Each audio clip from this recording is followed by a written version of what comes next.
آج ہمارے پاس نا اشفاق احمد صاحب کی جو بہت مشہور کتاب ہے زاویہ، اس پر مبنی ایک خلاصہ ہے۔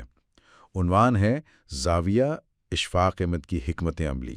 تو اس خلاصے کی روشنی میں آج ہم یہ سمجھنے کی کوشش کریں گے کہ بھئی وہ کیا خاص زاویے ہیں، کیا باتیں ہیں جو اس کتاب کو آج بھی اتنا متعلقہ اور مقبول بناتی ہیں۔ تو آئیے دیکھتے ہیں یہ خلاصہ کیا کہتا ہے۔ جی بالکل۔ اور یہ سفر یہ شروع ہوا تھا پاکستان ٹیلی ویژن کے ایک پروگرام سے۔ وہاں اشفاق صاحب زندگی، معاشرت اور انسان کے جو اندرونی معاملات ہیں نا، ان پر بہت ہی سادہ انداز میں بات چیت کرتے تھے۔ خلاصے میں یہ بات آتی ہے کہ ان کی گفتگو اتنی پسند کی گئی، اتنی زیادہ کہ پھر اسے کتابی شکل دینا پڑی، جو پھر زاویہ 1، 2 اور 3 کے نام سے ہم سب جانتے ہیں۔ اچھا، تو یہ براہ راست گفتگو سے کتاب بنی، یہ تو بڑی دلچسپ بات ہے۔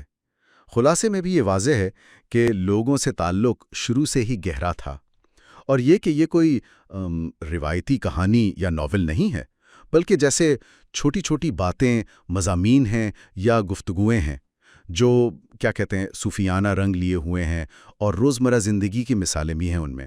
جی ہاں، اور خلاصے میں ان کے انداز بیان پر خاص طور پر زور دیا گیا ہے۔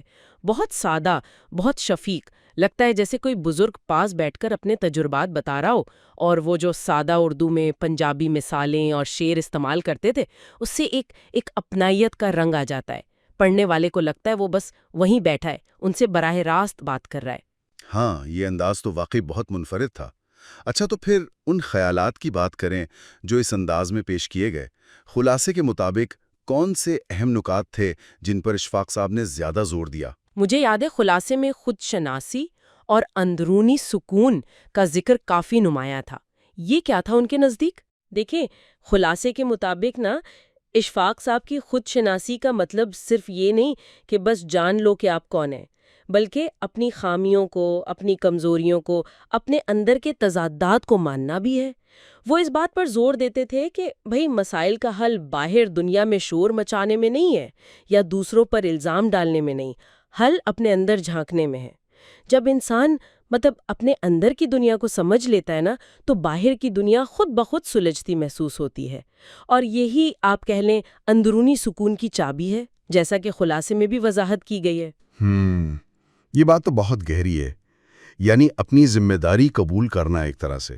اچھا، خلاصے میں یہ بھی تھا کہ وہ معاشرتی تضادات جیسے منافقت ہے، خود غرضی، ان پر بھی تنقید کرتے تھے۔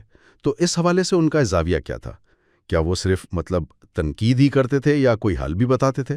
جی نہیں، خلاصے سے یہ بات تو بہت واضح ہوتی ہے کہ وہ صرف نشاندہی نہیں کرتے تھے، ان کی تنقید میں بھی ایک اصلاح کا پہلو ہوتا تھا۔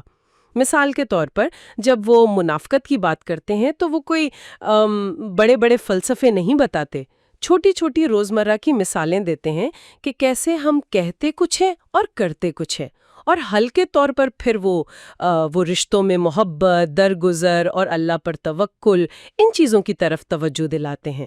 وہ کہتے تھے سادگی اور شکر گزاری ہی ان معاشرتی بیماریوں کا اصل علاج ہے۔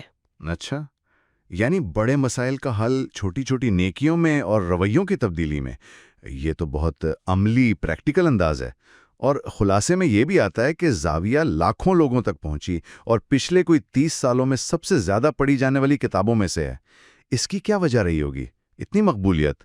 میرے خیال میں تو، اور جیسا خلاصے سے بھی ظاہر ہوتا ہے، اس کی جو بنیادی وجہ ہے وہ تعلق ہے جو اشفاق صاحب اپنے پڑھنے والے یا دیکھنے والے سے بنا لیتے تھے۔ وہ مشکل گہری باتوں کو، فلسفوں کو، کہانیوں میں، لطیفوں میں، اپنے ذاتی تجربات میں ڈھال کر ایسے پیش کرتے تھے کہ ہر عمر کا، ہر طبقے کا انسان محسوس کرتا تھا کہ یہ باتیں اسی کے لیے ہیں، اسی سے ہو رہی ہیں۔ خلاصے میں یہ بھی ذکر ہے کہ ان کے جو اقوال ہیں وہ آج بھی سوشل میڈیا پر زندہ ہیں۔ جیسے وہ کہتے تھے محبت بانٹنے سے کم نہیں ہوتی۔ یہ باتیں سیدھی دل پر لگتی ہیں۔ بالکل بالکل، یہ واقعی حکمت کی باتیں ہیں جو آج بھی اتنی ہی تازہ محسوس ہوتی ہیں۔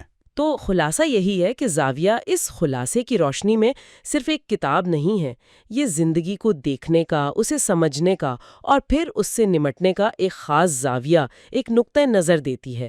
یہ روحانیت، سماجی شعور اور ذاتی اصلاح کا آپ کہیں تو ایک بہت خوبصورت امتزاج پیش کرتی ہے، اور یہی وجہ ہے کہ آج بھی لوگ اس کی طرف کھنچتے ہیں۔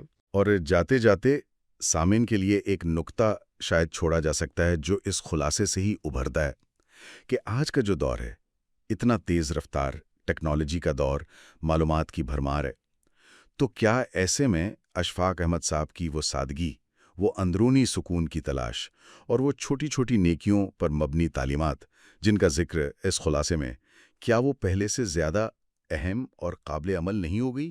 سوچنے کی بات ہے نا؟